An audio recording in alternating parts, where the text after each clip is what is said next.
Everything about Soul Iron Tail screams 16-bit nostalgic platformer, and I am so here for it because Soul Iron Tail does it so well.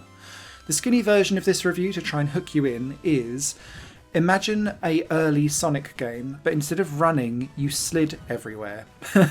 And that kind of is a good launch point into the game, because in this game you control an iron tail, which looks like a cross between like an otter and a rabbit, but it's got this ginormous iron tail, and you use it in two different ways. Firstly, as you come across enemies or walls that you need to smash down, you can press and hold a button and charge to charge through these things, and that will give you a boost of speed.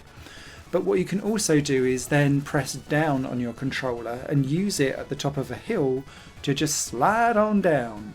And most of the level design around each of the levels in this game is like loads of mini tiny ramps everywhere that flick you up at the end. And so what you're doing is gaining momentum and then flicking off the end of a platformer when you slide down it, and then deciding where you go next. So it's like, do you go high, medium, low? And the levels are done in a way so that they branch out into loads of intricate mazes. So each playthrough might mean that you only really see about 40 to 50% of the level as you speed through. And so it's built for multiple runs, which is just as well because the game is actually quite short to get through. But there's loads of replayability here to try different routes, get different collectibles, and find all of the different hidden treasures that unlock the more times you play through the game and unlock things. Now, because it's a momentum-based platformer, so much of this is down to how the character plays and feels and how the physics react to the world around you. And I'm really pleased to say that Soul Iron Tail largely gets this spot on. Now, the reason why this is quite successful is that the skill level to just feel good in this game is very low. Essentially, if you press and hold down, you'll be doing loads of funky jumps everywhere and flicking off of ledges, and it will feel good because it's fast and it's fluid, and you'll be collecting golden scarves, and it will feel great as you go through it. As the game progresses, the skill level starts to go up a little bit because it's not just flying off of ledges. You'll be needing to dodge things. You'll need to charge up your charge dash so that when you land on something you can then release that and like continue smashing your way through doors and things. And that's where the skill comes in, but it's always fluid and it's always fast. And what I really like about it is you've got like these fat penguins that act as like bounce pads. So as you kind of charge through, you'll hit one of those, fly up. There then might be a little bounce pad at the side that will ping you off somewhere else. And it feels more akin to like a crazy pinball game sometimes than an actual platformer, because you're being bounced from pillar to post everywhere. There's a specific section late on in the game where you're in the sky with whales that fly, and it's so magical the way how it kind of you bounce on some of the whales' bellies, and then there's like a dolphin that will just like smack tail over and all of that kind of stuff. It just feels great to play, but it doesn't play itself. And that's the real crux of this game, is that you are still making decisions as to whether you'll go somewhere or not. And there's so many different routes as you play through the game that you can go back and try different routes and find different things. And there's these like collectible big golden scarves that you need to find to unlock like additional modes and additional endings to the game.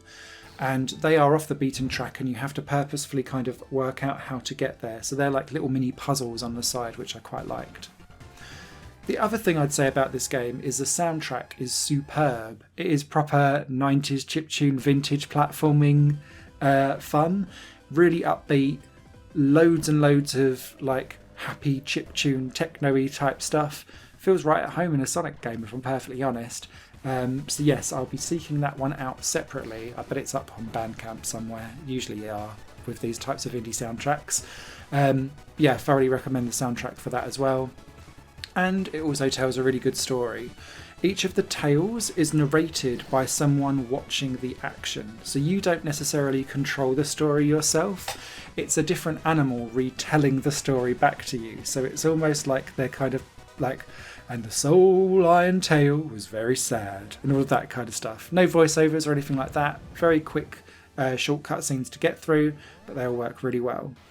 The last shout out I wanted to give was to the bosses, because they were varied and interesting and different. They're actually quite simple to get through once you understand the attack patterns, but I just like the fact that they were doing things that felt familiar but also fresh at the same time. And particularly in the last level around light, you basically use your tail as a mirror to reflect beams of light everywhere to illuminate things and move platforms and start attacking the final boss when it comes to it. And it just worked really well and felt very different to what the rest of the game was like. As always with these things, I wanted more. I wanted more levels. I wanted to continue on with that variety. But what's here is beautifully put together, done in a way that means that you can replay the same levels over and over again to find new and different things. Once you get through that, you unlock time trial mode so that you can then go up against online leaderboards, which could be good fun as well. And yeah, it's one of those games I think that you can come back to and feel cosy with time and time again. Soul Lion Tale, out today. Written reviews over on highplanegames.com. You guys take care. Higher Plane Games is part of the Higher Plane Network, a completely independent media outlet supported by people like you. The goal is to create the best possible content that cultivates a richer indie scene for games as well as music and entertainment. To find out more and to get involved, visit patreon.com/higherplane network. Your support makes all the difference, and in return you'll gain access to bonus content and downloads. Thank you for watching.